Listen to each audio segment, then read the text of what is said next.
So, as our energy demand rises alongside economic growth, traditional methods like burning fossil fuels are no longer sustainable. The challenges of achieving net zero emission by 2070 demands innovation, collaboration, and commitment to justice, ensuring no one has left behind. Thankfully, we have some of the brightest minds with us today, experts, visionaries, shaping India's energy future. It's my privilege to introduce them shortly. But first, let me introduce the person who will lead today's session, Dr. Ritu Mathur. Dr. Ritu Mathur is a senior fellow and director at TERI. She, she has had the Integrated Assessment and Modeling Division. In addition to her work at TERI, she also teaches at the TERI School of Advanced Studies. Dr. Mathur is a economics with PhD in energy science from Kyoto University, Japan. So with joining with Dr. Mathur are three panelists, each bringing unique expertise and expertise in the table. First panelist is Dr. Anindya Bhattacharya, Executive Director at the Celestial Earth. Over the years, Dr. Bhattacharya has been a driving force in transforming the way we think about sustainable infrastructure. His innovative approaches and deep understanding in the field make a critical voice in today's discussion. So next we have Shri Vijay Menghani, Chief Engineer of Clean Energy and Energy Transition at the Central Electricity Authority. Shri Menghani has a wealth of technical expertise and experience in integrating renewable energy into our power system. His work is pivotal in ensuring that our grid becomes smarter, greener, and resilient in the years to come. And finally, we are joined by Shri Sitesh Barche, General Manager at NTPC. As one of the key leaders in India's largest power company, Shri Barche is directly involved in operationalizing the transition to cleaner and more sustainable power system. His hands-on experience brings a grounded and practical perspective to the conversation. So I now hand over the session to Ms. Dr. Ritu Mathur.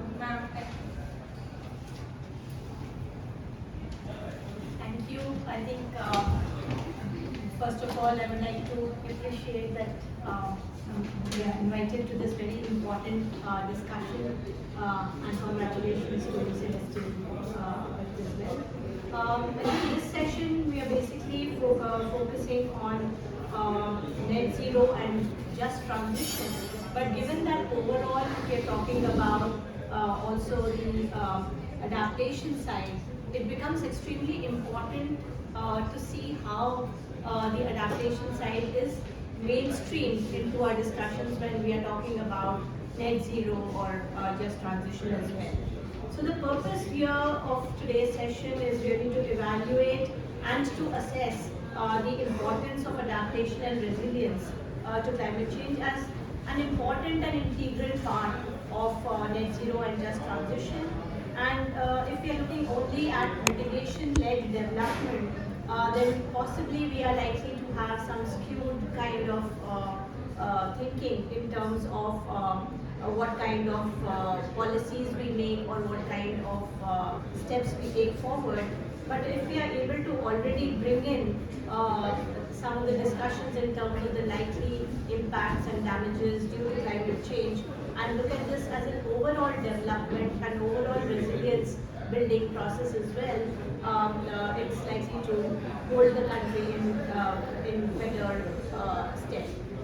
Also, again, coming back to climate change and its impacts and looking at it from a country perspective, much of the historical emissions have been already spewed out by the developed countries.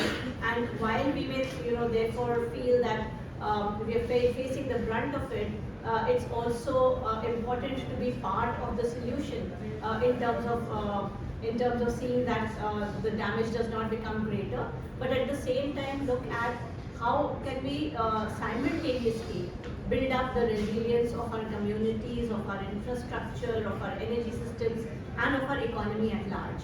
So I think when we sort of center stage resilience, it's not about mitigation or adaptation.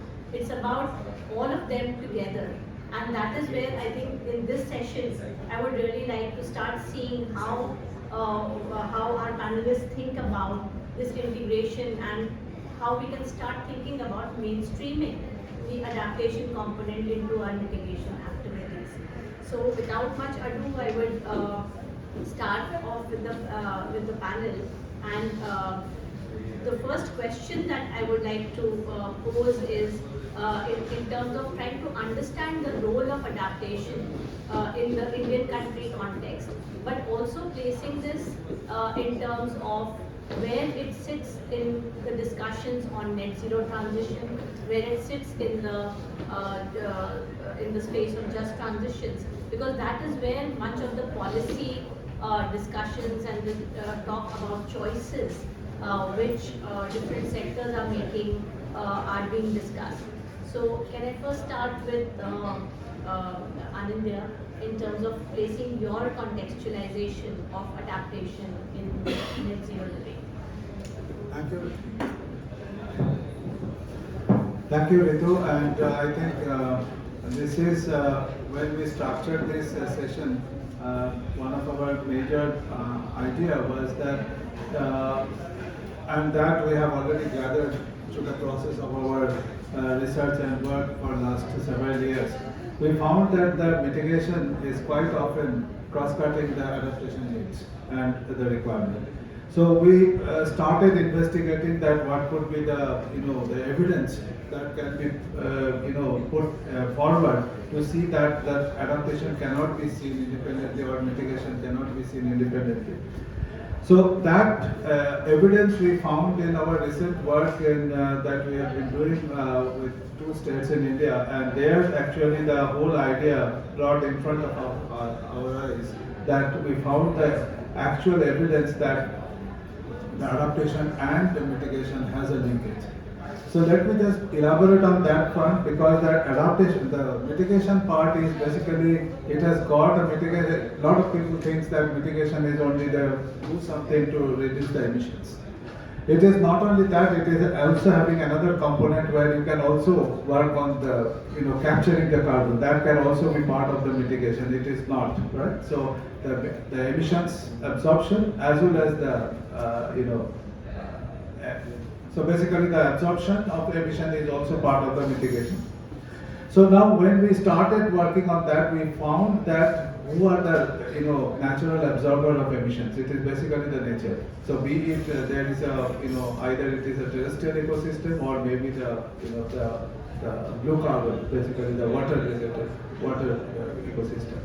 Both are having the importance on sequestration. Now question is that how that natural resources can be utilized to minimize our effort to go further for additional effort to do something to capture emissions or reduce emissions through mechanical way. So when we started investigating that in the state, we found that if there is, I'm just referring one of our assessment for the state of Goa, we found that there is almost a 15 to 20% reduction that can happen in terms of the long-term adaptation need. If the state can invest and do a lot more, reforestation program and expand their green covering program or the greening program in the state. So that itself can actually, protect and also managing the wetlands and water bodies. So there is a clear, kind of a scientific and the documented evidence that has been identified that if we do these kind of mitigation measures, actually that is going to impact on your adaptation planning and especially on the financing part. So that is the evidence, and from that point of view, we started thinking that how best we can integrate this mitigation and adaptation plan together, and we found that adaptation is not a static thing, it is a dynamic thing. And that also we have integrated into our assessment for these state-related study, where we have developed an integrated modeling framework to see that how the dynamism of land use, land cover change over the period of time under different economic growth path. Because the economic growth will not come as it is, because it needs the change in the land use, land cover, because you need to convert certain land to the economic activity. So there is bound to happen land use and cover change in the system. So how that is going to impact the long term? So that's the way we see, and we found that clear evidence of linkage. I think I will stop here for the. Dr. Menghani, could I have your perspective on this in terms of the role of adaptation in its growth? Thank you very much, madam. First, I will agree with you that the adoption should need a better coverage. But I will also say, with my past 5-year experience in climate negotiation, etc., that it is the most neglected subject. Why? Because it is not catching much media highlight. Whatever we are, different countries are projecting at their NDCs. In most of the NDCs, the targets are being given in the mitigation term. Why? Because mitigation is sometimes easily measurable, and also it can be publicized easily. In adaptation measure, actually adaptations are complementary to mitigation. If I today not invested in adaptation, then I have to invest more in mitigation. Similarly, if I do not invest in mitigation, then adaptation measure will give me a thing where I have to pay more loss and damage. So first we have to see that these two processes, mitigation and adaptation, should be integrated. But I will frankly say, at present, in our sector of energy planning, adaptation is not being given due consideration. Because what we are only thinking about the future energy requirement. But India has taken a different stand. Because I am coming from Rajasthan, so I clearly know what is the heat adaptation is there. So previous session was about the cooling effect. So for cooling, we should not see that the cooling is only the right of rich people. In the last 1 year, there are many incidents of heat waves, etc. Who suffer most by a heat stroke? It is the common people not only affected by heat stroke, but his whole economic development, like children's education, children's health, is also affected by heat. So in our system or in energy sector, we have done our climate action or energy transition in the 3 aspects. One is, I will not only go for the media highlight of getting so much of renewable energy. I will ask for 3 things. One is the energy security, which gives me the country's economic thing. Then the energy affordability. It should not be said that because ACs are costly, AC power cost is costly, then the common people has no right, he should conserve. At present, what is happening? Emission is being seen as a rich man consideration, and adaptation is being considered as a poor man consideration. So most of the focus is this social divide.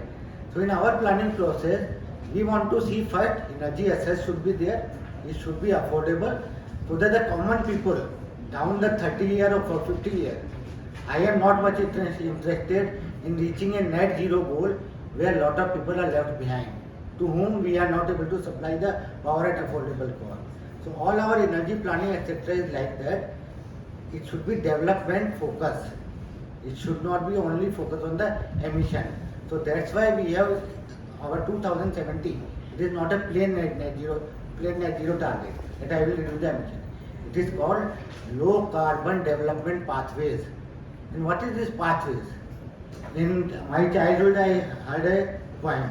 It is called पूर्व चलने के बटोही राह की पहचान कर ले. Means before I start, I have to see the implication of my action. And it is like that. आँख सड़क पे टिकी रहे, पर पाँव धरती पर टिके रहे. अगर मेरी दृष्टि, if I want a very ambitious emission target, that I will have no net zero, etc. But before reaching it, I have to see the common people, that how they have, their power need to be satisfied, and they should be put up a democratic. So you see our per capita consumption of electricity. It is a big divide, not from the world, but within the country itself. The world is reach around 13,000 or on an average it is around 3,000 or 5,000.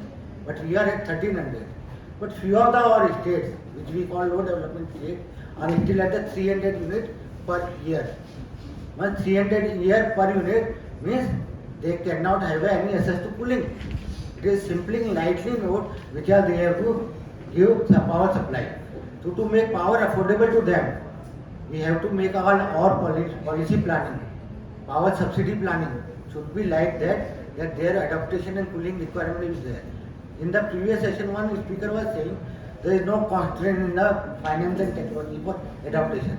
I do not agree with that. In lot of conferences I find all investors want return of investment. In mitigation they can easily calculate ROI. But in adaptation, if we ask them to invest, their first question is, first, how much ROI you will get, how I will measure the impact, and third, whether it will be covered in my CSR activity or not. So these three questions I have to answer before an adaptation is taken. So adaptation is a major challenge. So going forward, before we talk about net zero or zero emission, we should take care of the need of adaptation of common people like your organization has done.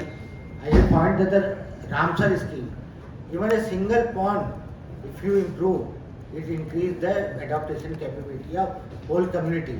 And world want not top to bottom approach. Now world want bottom to up approach, that for whom I am working, they should be agreed that I am fulfilling their dreams. Thank you, sir. I think that was extremely useful. Going ahead again, so if we are talking about Mr. Sitesh, from NTPC's perspective, if you can share some examples, but also your perspective on where you think development-led transition sits in the whole story. Should it be transition-led development or development-led transition that India should be thinking about? If you can talk about both of these and also bring in NTPC's thinking on giving some examples of how the two can be merged together. First of all, thank you so much for inviting me on this panel. And I would like to start my views to just अभी जैसे sir ने बोला कि आंखें आसमान में और पैर जमीन पे. In that line, I would like to start that NTPC is also doing the same. NTPC is responsible to provide more than a quarter of power requirement of world largest populated country, that is India, and we are responsible to provide affordable, reliable and affordable power to our citizen of India. So it is our main motto. Yes, my co-panelist has clearly given the mandate that the mitigation and the adaptation cannot work in the silos. It should go hand on hand. It should be in the same. And NTPC believes the same. We also started doing number of activities in the front of mitigation, but we also take care of how it can be part of the adaptation. Like we have kept a target for ourselves that we want to install 60 gigawatt of the RE capacity by 2032, and in the new thermal power plant and the new RE power plant, we want to ensure that this power plant should not be into a flood affected area, and its infrastructure should be capable enough to take care of the earthquake and the heat and other kind of thing. And we want to take a view of the technology available with this, that we want to see the forecast technology which is enhanced right now, that what kind of effect it will give to my power plant. So it is one part. If you talk about the second aspect of the water, the power plant is the water guzzler industry, and we want to take care of the aspirations of the India by 2047. We want to become a Viksit Bharat. For that, we need to have a reliable and affordable power. And for the same, we are going to install a number of thermal power plants. We ensure that this thermal power plant should use minimized water by adopting ACCs. And at the same time, we are going to the communities and we try to build a number of water availability area, so that our water into the nearby area can be increased by the taking care of some adaptation measure. We as a responsible organization, we also feel that we want to do one step ahead, whatever mandated into the law. So our Honorable Chairman has given a mandate into the UN that it is called CO water mandate, that whatever law prescribed into the India, we want to go ahead to reduce our water footprint. So ZLD is the one of the scheme what NTPC has launched, that zero liquid discharge. There is no water should be go out. So we want to reduce n number of possible areas where we can reduce our water footprint and the number of areas. And about the second question, that transition lead development or the development lead transition. So in my view, that if you want to reach the net zero by 2070, we have one more intermediate step by 2047. We want to become a Viksit Bharat. So for the initial first phase, we need to fulfill the aspiration of Indian people that it should be go ahead with the development lead transitions, and after that 2047 it should be on the next part of the transition lead development for this. Thank you. Just coming back to the second round, I think where you left off and you said that NTPC is already taking one step ahead of what is mandated. It brings me to the question of finance. We are talking about adaptation costs being separate and mitigation costs being separate, hardly anything getting financed on the adaptation side.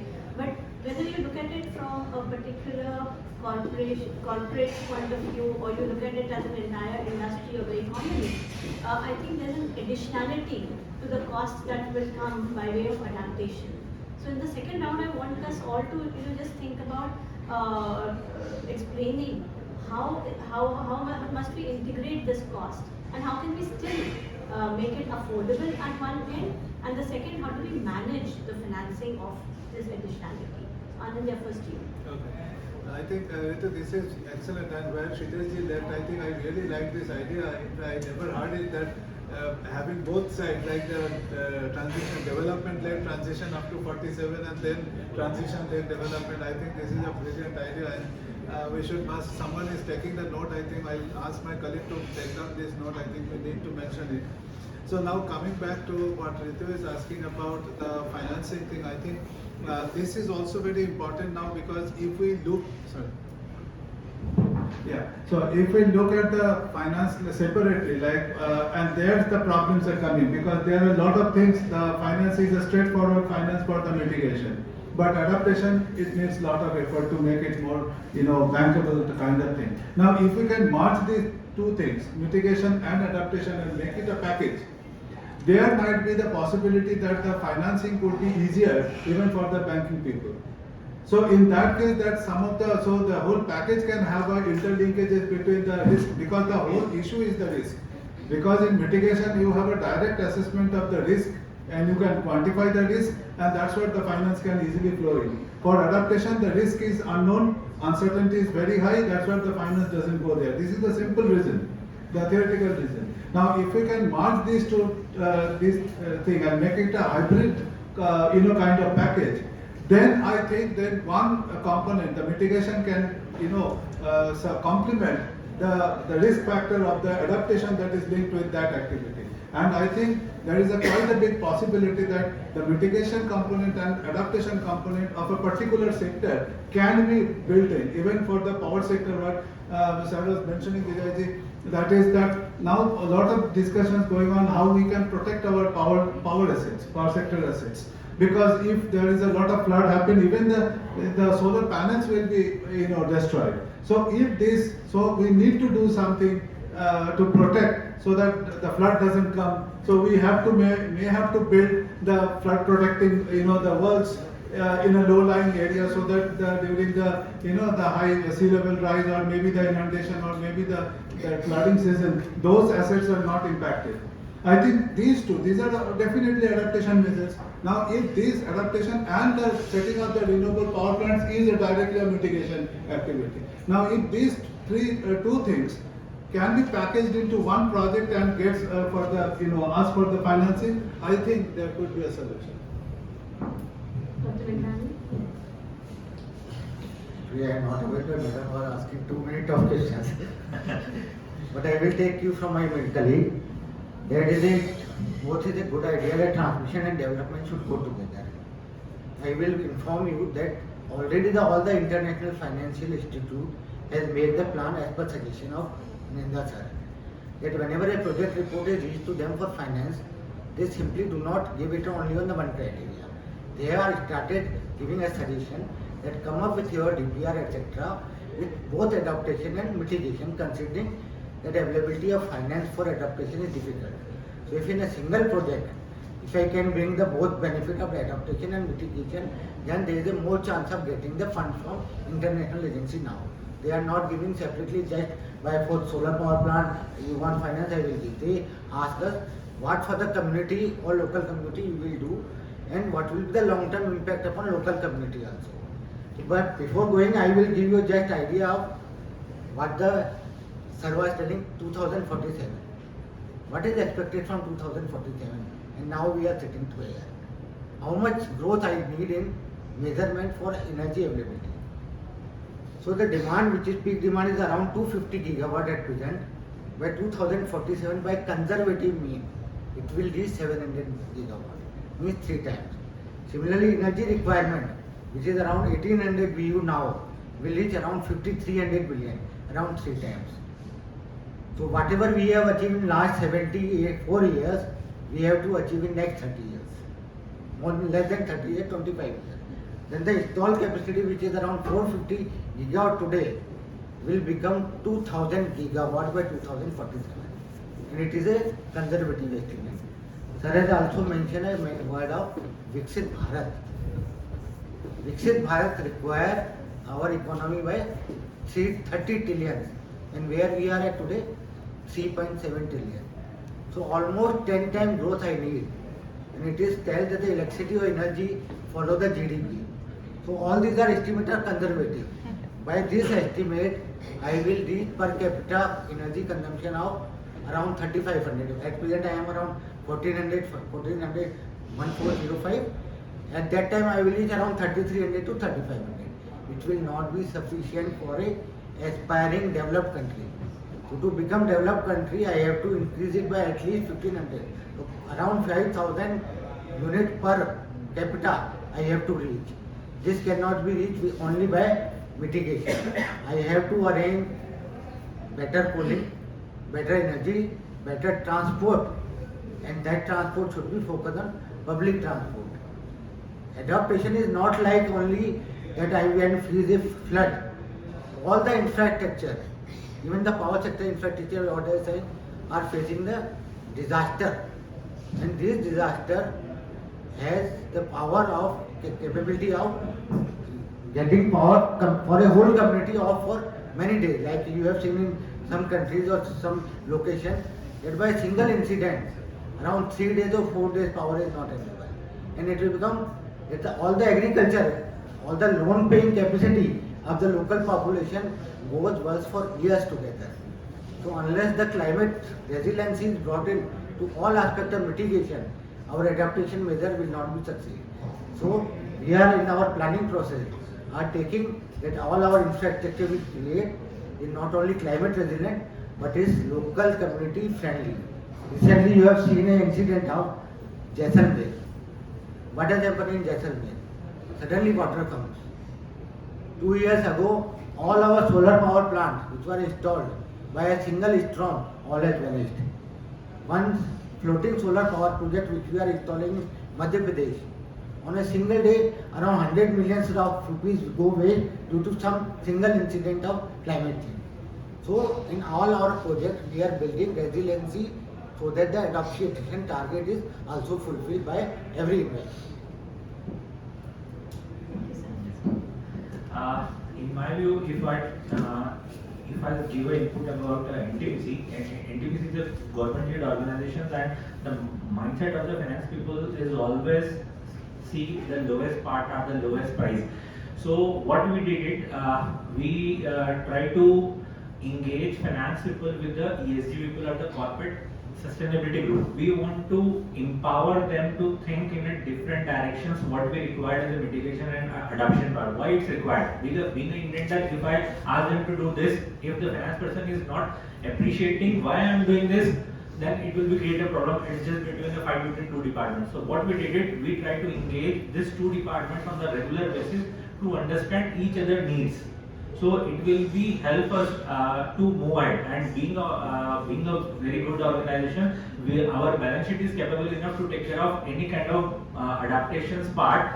it will not create a big issue on the finance side. But the mindset of the finance people, we need to be aligned ourselves that it should be freely move ahead with the adaptation and mitigation part. Yes, thank you. So, given that we've discussed the finance part, I think technology is the other side which is important. And again, from the technological perspective, are we already starting to think enough, or to reframe the question, how should we think of framing the technology conversations in not only from an end technology perspective, but maybe from the entire supply chain? Because we need resilient supply chains if we are importing stuff, or if we are transporting stuff even within the country. So how do we think about that, and is that being done as well? So Ritu, I think if I correctly understand your question, you're talking about the resilience part, right? So From a technology. say from the technology perspective. So basically, the resilience, in my opinion, I think we need to think in the overall context of transition, because there are so many new technologies that are coming up. Now, question is whether these technologies are capable to withstand the changes of climate change. That is one question, because if I correctly see the resilience, resilience building inside the power plant, whether those power plants are capable of handling the climate impact that is going to come. So that is one part. The second part is that the resilience can come from the multiple direction. It could be the resilience to the fast moving technology, because lot of technologies are falling behind, because lot of new things are coming up on a day-to-day basis. So from the resilience point of view, I think the most critical part is to see that whether we are actually having the flexibility of not getting into the technology lock-in, because that is very key perspective now. Because quite often we see even with the government system, or maybe even not a private players are also, they try to get into business as usual mode till today, because maybe due to some kind of the lack of thinking, or maybe due to some kind of a risk factor, they are still considering that the traditional knowledge technologies are still better. At least I am safe kind of thing. But I think we need to come out from that kind of mindset to see that okay, the new technologies are coming, and whether I will be able to cope up with the changes of technology, and that builds the resilience, in my opinion.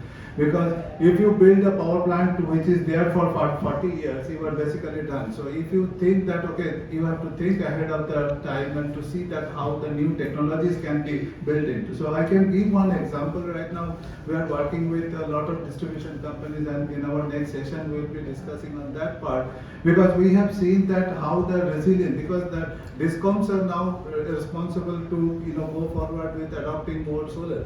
The rooftop programs, the PM Surya Ghar programs are there, and that is a kind of a pressure on the discoms to come up with a plan of adopting more.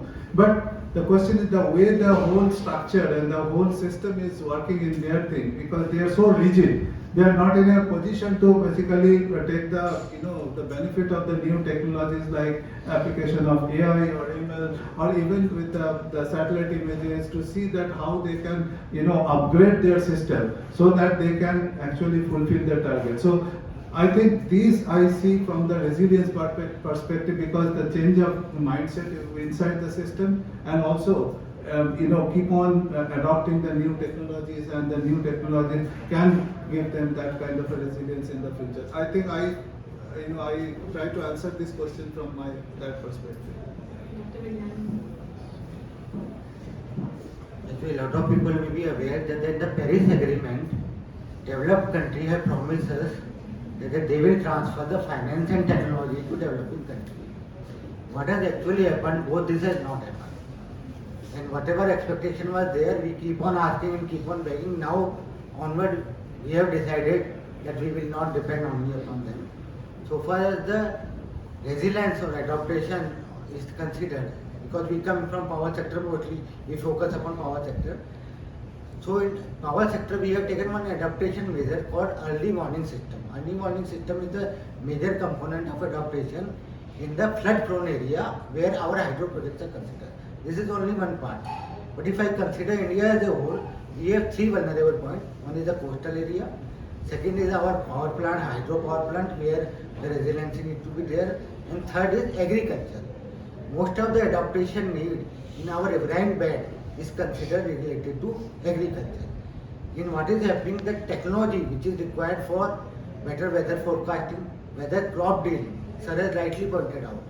Many technologies has come, AI, AML, but these cost and technologies are like that, people are not able to adopt it. So what we are doing, that our people are very smart, very intelligent, like in wind forecasting. We create our own people in Bangalore which are able to forecast much better than any Google-based AI or anything. So whatever thing we are having, we are increasing our own capacity for technology so that all these things which are affecting the adaptation is available to us and we can adopt it easily. So whatever technology are in Indian origin, first we have to explore them and improve that. We should not depend upon foreign people just for some technology which we can develop ourselves. So government focus, and I have one good information for you. We have seen around 10 years of negotiation in COP. From next year onward, Government of India focus in all negotiation will be adaptation. And in 31st COP, India will lead the COP negotiation from Delhi, and there also we are covering theme is adaptation. So before that event happen, so we must showcase the world that in adaptation results also we are not lagging. Like we have completed our mitigation target, in adaptation target also we should take the lead. Yes.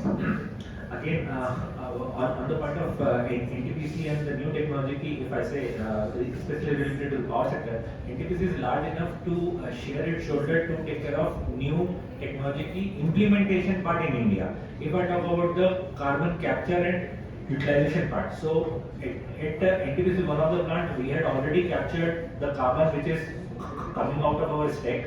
We had installed the solar plant, and for that we had generated the green hydrogen. The mixing of green hydrogen along with the carbon captured by the stack, it become a green chemical.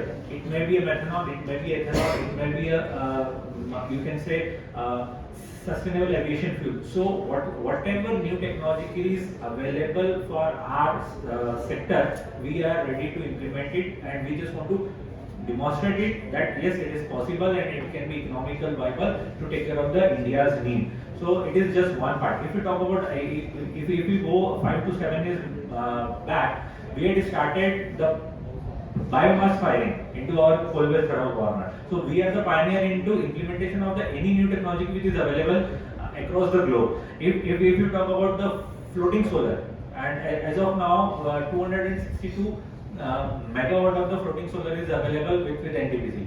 So and we had just 2 days back we had registered one company that is called NTPC Paramanu Urja Nigam Limited to go into the nuclear field. Already Government of India has allowed us to move into the nuclear field also. So we are taking care of the each and every new technology which is available across the world to implement it to take care of the India's aspiration need and the environmental needs also. Thank you. Thank you. I think that's been very rich, but just one last point. I think I also wanted to bring in the life mission of the government, because that is something which we want to see not only at the local level but also at the global level. Where do you think the life mission sort of sits in this context? And what can it do with adaptation as well? See, I think life is a mission. Actually, it is not a target. So the way it has been structured, so it is in the mission mode. And the mission mode is always that comes with lot of aspiration, lot of direction. It's a lot of visions there. So in the context of, because if you see the different perspective of the life mission, it has identified that changing the behavior, changing your the way you move, means that your daily transportation, that part of the behavior, of course. So I think that perspective is very, very important, because when we do the long-term projection, because I am coming from that background, doing a lot of modeling stuff, so we see that okay, the demand is now and in the future. We just extrapolate through our modeling technique that we assume inherently that our current behavior will continue, and this same amount of energy and the level of energy consumption is happening now, it will continue and it will be multiplied by number of population kind of thing. But life is basically telling us that development pathway you have to think twice, because the earth is not enough to give you so much of resources, to fulfill all your demands. So you need to change your mindset, you need to change your consumption pattern so that you can fit into within the planetary boundary. So I think that is something, so in my opinion, the life is a perfect, recipe for an adaptive, climate resilient, adaptation oriented development, which is basically the ethos of our Indian culture, where we believe on, living sustainably, providing all the necessary access to, and this world is not only for the human being, it is for everyone to live with. So I think I see life from that perspective, that it's the guiding principle for a, adaptation based, lifestyle. And stuff. Thank you very much, madam. Just a very appropriate question. Around 2 days ago, I was giving a presentation in Missouri Administrative College, and the purpose was to educate the DISCOM about the need of energy transition. All we find that if we compete with the West, we will not succeed. Our Indian culture through Vedic times has already with the harmony with the nature. So whatever is required, that we should not compete just because America is doing so much consumption, so to compete with I will also do the same. What has happened, that their consumption culture is the reason why we are here discussing all these topics. Because in our G20 we say one earth, one family, one future. Where we emit the CO2, it affects everybody.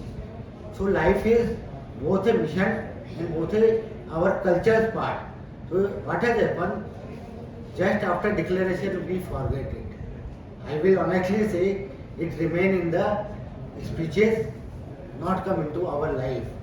Only correct example which I can give that the life is being implemented is the order of the ministry to implement 24 degrees centigrade in all AC which are being procured for the government. This is a critical example which has generated lot of saving for us. But going forward, I have seen young people here, where we go in the COP etc. We see two people, young and women.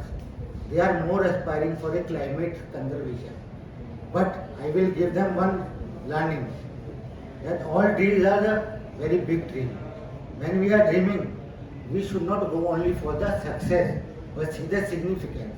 Whatever small step or whatever small success you achieve by this organization are going to be a visionary steps for a right direction. So don't see that anything will done by mitigation, some RE will come. In your every step, I will give you one simple example which we all can adopt in our life. When I use 1 kilowatt of electricity, 1 unit of electricity, how much CO2 I emit? 970 gram of CO2 I emit by just consuming 1 unit, which is generated by thermal power plant. If I want to adopt a life, not do 75 steps, there are 75 steps, some of which we have already adopted. But just do one step, every day save at least 1 unit of energy. You will contribute a lifestyle which is lifelong, you will remember that you have contributed to environment.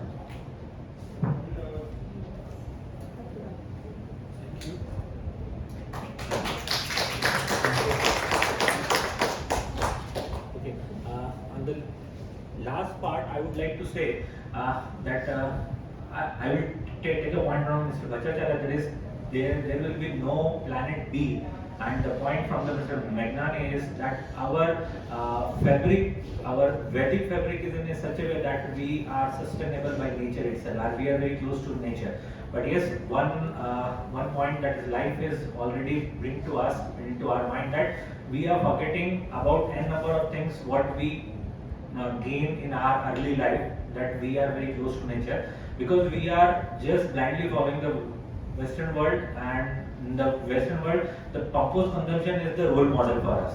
The people, those who born after 80, they always seen the बड़ी गाड़ी जिसके पास है, बड़ी चीजें, ज़्यादा चीजें जिसके पास है, वही रोल मॉडल होता था. But it's not like that. So over a period of time, this life will give you an indication that we need to go back to our nature, and we should be reduce our consumption as much as possible so we can save our environment. Right? Thank you. Those have already been very rich points, and I think we'll end the session there.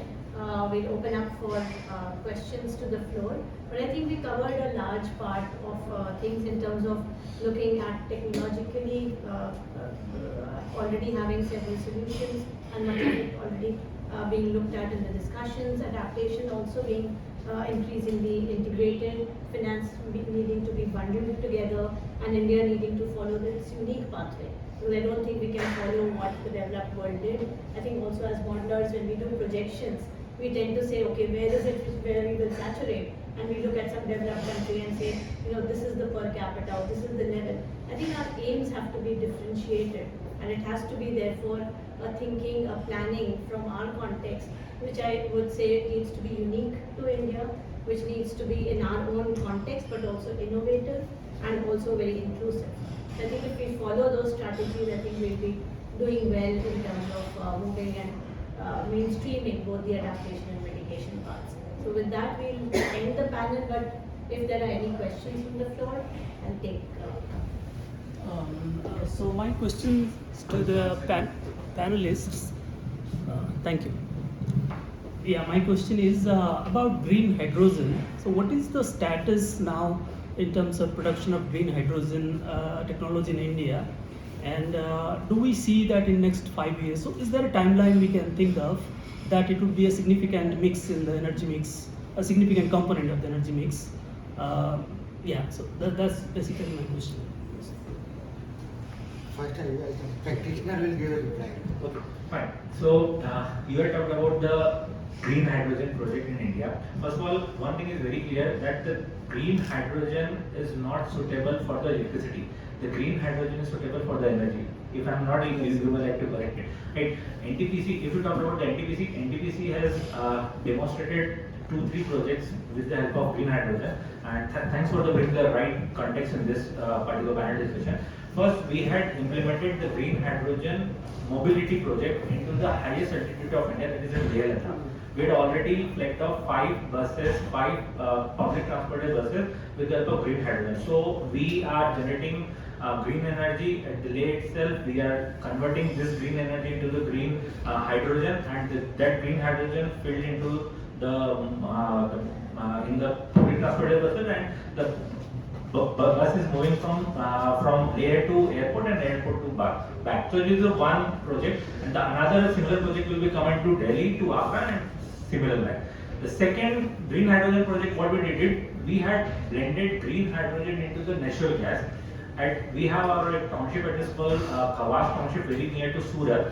We have 200 households over there, and we had blended green hydrogen up to 10% into that natural gas, and it will be easily and comfortably used by the all household into the NTPC township. This is the second part. Now, just day before, that is yesterday itself, Honorable Prime Minister has inaugurated one project that's called Pudi Padda project in Andhra Pradesh, very near to Vijay, where we are going for expenditure of 1.85 thousand crore rupees for the green hydrogen development project. So it will start from the green hydrogen equipment manufacturing, and the green hydrogen part and the carbon and the CO2 can be transported from one of the Simadri plant to the nearest 20-kilometer pipeline we are going to install, and the green chemical will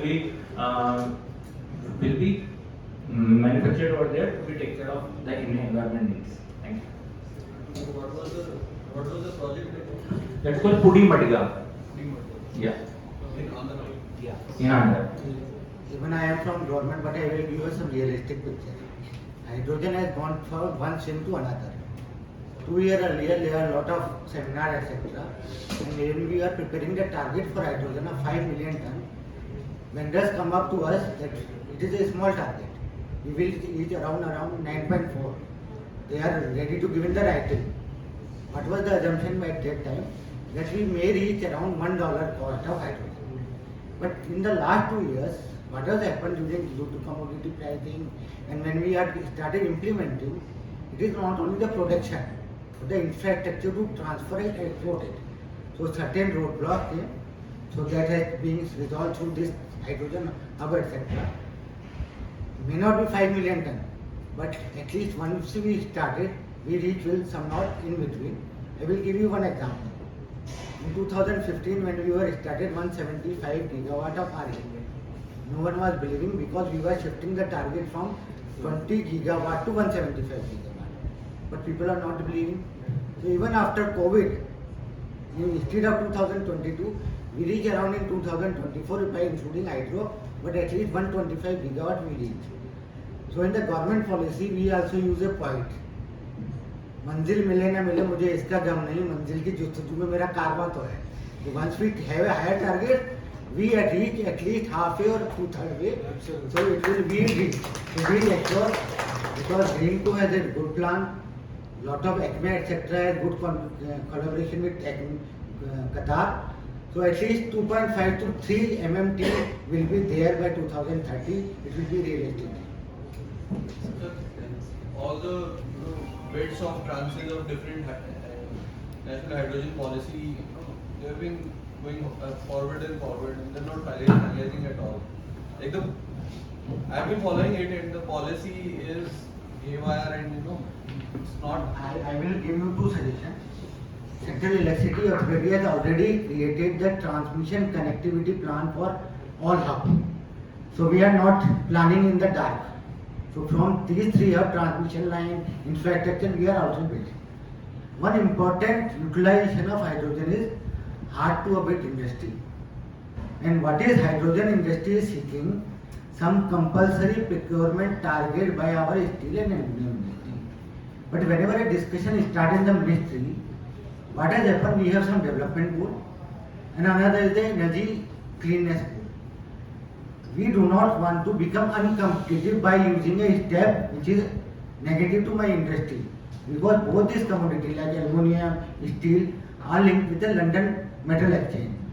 Any change in the policy which affect them and make them non-competitive should not be imposed.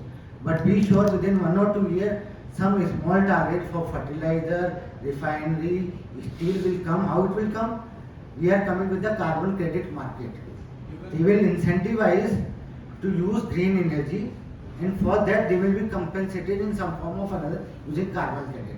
So both these things we are trying to link, incentivizing the use of hydrogen by our hard-to-abate industry. Even in green ammonia, where some guarantee of procurement is being given, even there is no progress. Like that bid has been continuing and it has been extended for at least 5 months now. I've been trying to follow that as well. And their procurement guarantee is being given. Despite that, policy is so slow that it has been the bid last date has been extended by 5 months. Every single month they will bring new notice that 1 month extended, 1 month extended. It has been done 5 times. One clarification from government which I am not authorized to give you, but I will give you. One is our business development agency, called MNRE. Second is the implementation agency, Ministry of Power. In Ministry of Power, if you inform that why this bidding is not opening, what is the blockage, within 3 months we collaborate with MNRE etc. and with the Ministry of Heavy Industry that how it can be picked up. It should not be that it can be extended. What is the bidder's requirement? This should be clear to these two ministries, because these two ministries are investing. Ministry of Power is also investing in transmission infrastructure. Similarly, PHI, Ministry of Heavy Industry, will be the user industry. These two industries must know what the problem are facing in the bidding. Once you inform us, we will see that the roadblocks are cleared within 3 months. One more thing I would like to add into this, that everything boiled down to a per kg of hydrogen. How much it is? Yeah. So the thing is, number of R&D activities going on across the world in India to bring down this cost of 1 kg of hydrogen below 1 rupee or at least 1.5 to 2 rupee. When the hydrogen cost will be in that particular end, it can be economical viable for the all other sectors to have it. By the time government are taking all necessary steps to make it viable and to make it affordable for all. Thank you. I think, I had a small question to Mr. Vijay. Sir, you beautifully explained about the aspirations of India and also the apprehensions towards meeting this aspiration in time. When we aspire to be a developed country by 2047, you mentioned from 1400 we have to go somewhere around 3600 of per capita consumption of electricity. But this is again a humongous task, especially because we have seen in the recent report of CEA that your grid emission factor has gone up after a long time. So that means your thermal generation is generating more. So I would like to know that while we have the aspiration, but we also have the apprehension. So what will be the role of thermal in this aspiration? And second, when we are supposed to have more of greener energy into our system, then certainly greener energy will also have lots of issues, maybe intermittency or, I mean, there are a number of issues of greener energy. So how CEA is planning to take care of this? As a proud engineer of CA, I want to give you assurance. 5 years ago, what was happening, I do not know. But this time when we have given the plan for 31-32, 8760 hour we have analyzed that how much green energy I can absorb, how much flexibility my thermal generator can give, and for each block, so far as the grid stability is concerned, be sure that we and the grid operator will ensure that due to integration of wind, whatever quantity of RE is coming, there will be no single incident whenever we will be not ready with the sufficient reliability. During this 1 or 2 years, we are facing certain issues. What has happened from 15 to 21? No thermal power capacity have came. So we have given that the ambitious plan of 500 gigawatt is there. So we plan around 42 gigawatt of thermal. But within 2 years, we have the, like I have said, practical experience of implementation trajectory of renewable power. So we made a contingency plan of stress scenario. Under stress scenario, we have increased the thermal capacity from 43 gigawatt to 80 gigawatt. So around 80 gigawatt we will plan up to 2031-32. Our first criteria is to give reliable power supply even at the cost of emission. So our first criteria is to give reliable and affordable power supply, and for each hour, each 15-minute block, we are balancing the power supply. So far as the green energy is concerned, lot of efforts in the transmission we are making. There are some delays in transmission, which will be making this 2 years slightly difficult in the night hour only. I have given you one example. When 1992 I joined, it was around 20% peak shortage and around 12% energy shortage. Now we have reached sub 0.5% shortage. Only in the few night hours during May, we are facing shortage problem. So we are trying that this year onward, but after 2027 at least, we can guarantee you there will be no shortage. We will manage the grid very effectively. By these 2 years, we use one article, section 11. Some gas power plant we will burn in the evening hour so that the balance power is available to the community. Thank you. So far as the emission report you have considered, this emission report was just released by our office. Up to 2014-15, we were not considering RE power. You see, within 10 years, we have able to reduce the emission by around 12%. Earlier our emission was around 0.85 overall. Now we have reached around 0.72 per unit of grid electricity. So we have achieved a lot by using this 10-year window to reduce the emission by around 11%. No, my only apprehension here was that after a long time the grid emission factor has gone up. And especially when we aspire to meet the demand, it should not go up further. So this is why I'm sure the CA is taking cognizance of this. Sure, we will take care that both things are taken care, but for now 2-3 years it will range around 0.72. It will not going too much down of 0.72, but it will not increase too much. So 0.72 will be the pivot point around which we focus our emission factor in the next 3 years. Don't go by anything which we have given as a very steep decline. What was happened, the ambitious target of RE was not realized. So that's why we have to increase our thermal generation to make the power supply balanced. So around 0.72 it will remain. Thank you. So I think we come to the close of this session, but like I said earlier, we have to have this unique pathway with innovation and inclusiveness. But I would, at the end of the question round, also ask that we would need to be dynamic, but at the same time flexible. So I think as we throw in our suite of technologies and what we do, I think we have to keep looking at how we go forward, and that's going to be a dynamic process. Thank you very much for that. Thank you to all the panelists. Thank you very much, madam. You have coordinated very well and educated us a lot of asking questions. Thank you so much. Thank you.